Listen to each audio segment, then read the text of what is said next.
2 फरवरी 70 आत्मिक पावर की परख।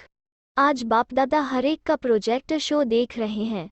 आप लोग भी प्रोजेक्टर शो रखते हो? प्रोजेक्टर कौन सा है जिस द्वारा चित्र देखते हो? हरेक के नयन प्रोजेक्टर हैं। इस प्रोजेक्टर द्वारा कौन सा चित्र दुनिया को दिखला सकते हो? वो है साइंस की शक्ति का प्रोजेक्टर और यह है ईश्वरीय शक्ति का प्रोजेक्टर। जितना जितना प्रोजेक्टर पावरफुल होता है उतना ही दृश्य क्लियर देखने में आता है। वैसे ही तुम सभी बच्चों के यह दिव्य नेत्र जितना जितना क्लियर अर्थात रूहानियत से संपूर्ण होंगे उतना ही तुम बच्चों के नयनों द्वारा कई चित्र देख सकते हैं और ऐसे ही स्पष्ट दिखलाई देंगे जैसे प्रोजेक्टर द्वारा स्पष्ट दिखाई देते हैं। तो इन नयनों द्वारा बाप दादा और पूरी रचना के स्थूल, सूक्ष्म, मूल तीनों लोकों के चित्र दिखाई दे सकते हैं। कोई भी आपके सामने आए तो सर्व साक्षात्कार तुम्हारे नयनों द्वारा कर सकते हैं। जितनी जितनी लाइट तेज होगी उतना चित्र क्लियर। बल्ब पावरफुल कितना है वो फिर बाप दादा कैसे देखते हैं मालूम है? अपना बल्ब देखा है कि कितने पावर का है? हरेक ने अपने बल्ब की पावर देखी है। जो समझते हैं हम अपनी लाइट की परसेंटेज को जानते हैं कि हमारा बल्ब किस प्रकार का है, वो हाथ उठाएं। हमारी आत्मा कितनी पावरफुल है इसकी परख किस आधार से कर सकते हो? चार्ट से। वो भी टोटल बात हो गई। कौन सी बात से अपनी परख कर सकते हो? लाइट में विशेषता क्या होती है? उनमें विशेष गुण यह होता है जो चीज़ जैसी है वैसे ही स्पष्ट देखने में आती है। अंधियारे में जो जैसी वस्तु है वैसे देखने में नहीं आती है। तो लाइट का विशेष गुण है अस्पष्ट को स्पष्ट करना। इस रीति से अपनी लाइट की परसेंटेज परखने का तरीका यही है। एक तो अपने पुरुषार्थ का मार्ग स्पष्ट होगा अर्थात लाइन क्लियर देखने में आएगी। दूसरी बात अपना भविष्य स्टेट्स भी देखने में आएगा। तीसरी बात जिन्हों की सर्विस करते हो तो जितनी खुद की रोशनी पावरफुल होगी उन्हों को भी इतना ही सहज और स्पष्ट मार्ग दिखा सकेंगे। वो भी सहज ही अपने पुरुषार्थ में चल पड़ेगा। अपनी मंजिल सहज देखने में आएगी। जितना लाइट की परसेंटेज ज़्यादा होगी उतना ही सभी बातों में स्पष्ट देखने में आएगा। अगर लाइट की परसेंटेज कम है तो खुद भी पुरुषार्थ में स्पष्ट नहीं होगा और जिसको मार्ग बताते हैं वो भी सहज और स्पष्ट अपने मार्ग और मंजिल को जान नहीं सकेंगे।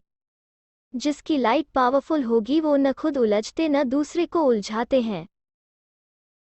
तो अपने पुरुषार्थ अपनी सर्विस से देख सकते हो कि जिन्हों की सर्विस करते हो उन्हों का मार्ग स्पष्ट होता है। अगर मार्ग स्पष्ट नहीं होता है तो अपनी लाइट की परसेंटेज की कमी है। कई खुद कभी कदम कदम पर ठोकर खाते हैं और उनकी रचना भी ऐसी होती है। अभी आप एक मास्टर रचयिता हो तो मास्टर रचयिता अपनी रचना से भी अपने पावर को परख सकते हैं। जैसा बीज होता है वैसा ही फल निकलता है। अगर बीज पावरफुल नहीं होता है तो कहाँ कहाँ फूल निकलेंगे, फल निकलेंगे लेकिन स्वीकार करने योग्य नहीं होते हैं। जो बहुत सुंदर व खुशबूदार होंगे, जो फल अच्छा होगा उनको ही खरीद करेंगे ना। अगर बीज ही पावरफुल नहीं होता है तो रचना भी जो पैदा होती है वो स्वीकार करने योग्य नहीं होती। इसलिए अपने लाइट की परसेंटेज को बढ़ाओ। दिन प्रतिदिन सभी के मस्तक और नयन ऐसे ही सर्विस करें जैसे आपका प्रोजेक्टर शो सर्विस करता है। कोई भी सामने आएंगे वो चित्र आपके नयनों में देखेंगे। नयन को देखते ही बुद्धियोग द्वारा अनेक साक्षात्कार होंगे। ऐसे साक्षात्कार मूर्त अपने को बनाना है, लेकिन साक्षात्कार मूर्त वो बन सकेंगे जो सदैव साक्षी स्थिति में स्थित होंगे। उनके नयन प्रोजेक्टर का काम करेंगे। उनका मस्तक सदैव चमकता हुआ दिखाई पड़ेगा। होली के बाद सांग बनाते हैं ना, देवताओं को सजाकर मस्तक में बल्ब जलाते हैं। यह सांग क्यों बनाते हैं? यह किस समय का प्रैक्टिकल रूप है? इस समय का, जो फिर आपके यादगार बनाते आते हैं तो एक एक के मस्तक में लाइट देखने आए। विनाश के समय भी यह लाइट रूप आपको बहुत मदद देगी। कोई किस भी वृत्ति वाला आपके सामने आएंगे, वो इस देह को न देख आपके चमकते हुए इस बल्ब को देखेंगे जो बहुत तेज लाइट होती है और उसको जब देखने लगते हैं तो दूसरी सारी चीज़ें छिप जाती हैं। वैसे ही जितनी जितनी आप सभी की लाइट तेज होगी उतना ही उन्हों को आपकी देह देखते हुए भी नहीं देखने आएगी। जब देह को देखेंगे ही नहीं तो तमोगुनी दृष्टि और वृत्ति स्वतः ही खत्म हो जाएगी। यह परीक्षाएं आनी है, सभी प्रकार की परिस्थितियां पास करनी है। यह जो ग्रुप है इन्हों का हंसी में एक नाम रखा है। आज वतन में चिट चैट चल रही थी इसी बात पर। कोई ने हंसी में कहा था बड़ी बहनें हमारी हेड्स हैं और हम फिर लैग टांगे हैं। तो बाप दादा ने फिर नाम रखा है इन्हों के बड़े तो हैं हेड्स, लेकिन यह हैंडल हैं। मोटर में हैंडल बिगर काम चल न सके, हैंडल द्वारा ही मोटर को मोड़ सकते हैं, तो हेड्स भी इन हैंडल के बिना सर्विस को हैंडल नहीं कर सकते हैं।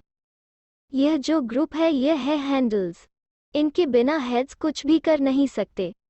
जो भी आते हैं उनको पहले पहले हैंडल करने वाले यह हैंडल है ना। तो आप लोगों के ऊपर इतनी जिम्मेवारी है। अगर आप हैंडल ठीक नहीं तो सर्विस की हैंडलिंग भी ठीक नहीं होगी।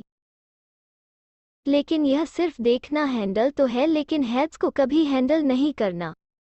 हेड का हैंड बनकर रहना। बाप दादा के भी राइट हैंड है ना, लेफ्ट हैंड भी हैं। राइट हैंड को फुल पावर होती है, लेकिन होता हैंड है, हेड नहीं होता। हैंडल तो है ना, लेकिन कैसे हैंडल करना है और कैसे बाप दादा के राइट हैंड बने, इसके लिए यहाँ आए हो।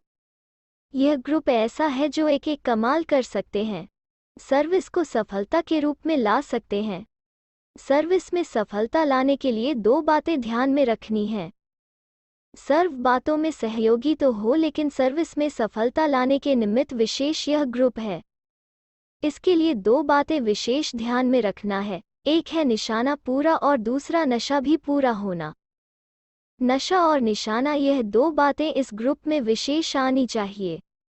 जब निशाना ठीक होता है तो एक धक से किसको मर्जीवा बना सकते हो। जो निशानेबाज होते हैं वो एक ही गोली से ठीक निशाना करते हैं। जिनको निशाना नहीं आता उनको 3-4 बारी गोली चलानी पड़ती है। अगर अपनी स्थिति का भी निशाना और दूसरे की सर्विस करने का भी निशाना ठीक होगा और साथ साथ नशा भी सदैव एकरस रहता होगा तो सर्विस में सफलता ज़्यादा पा सकते हो।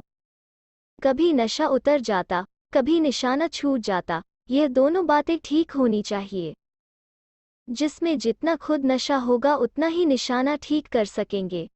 सर्विसेबल तो हो, लेकिन सर्विस में अब क्या विशेषता लानी है।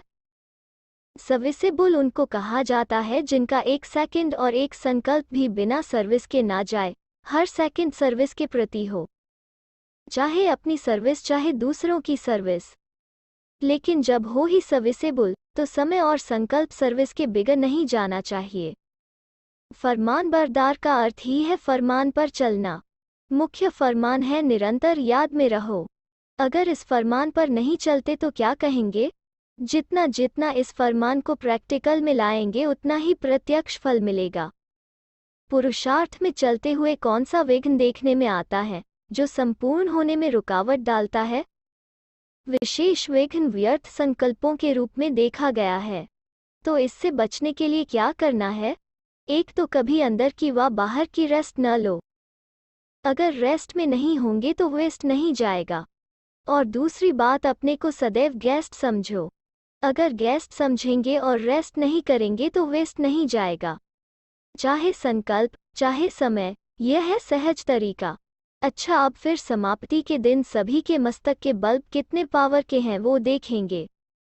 और पावरफुल होंगे तो माया उस पावर के आगे आने का साहस नहीं रखेगी। जितना बल्ब की पावर होती है उतना सामना कोई नहीं कर सकता। ऐसी पावरफुल स्थिति देखेंगे। सर्विसेबल हो, अब पावरफुल बनो। एक्टिव हो लेकिन एक्यूरेट बनो। तो इस ग्रुप को विशेष छाप कौन सा लगना है। एक्यूरेट।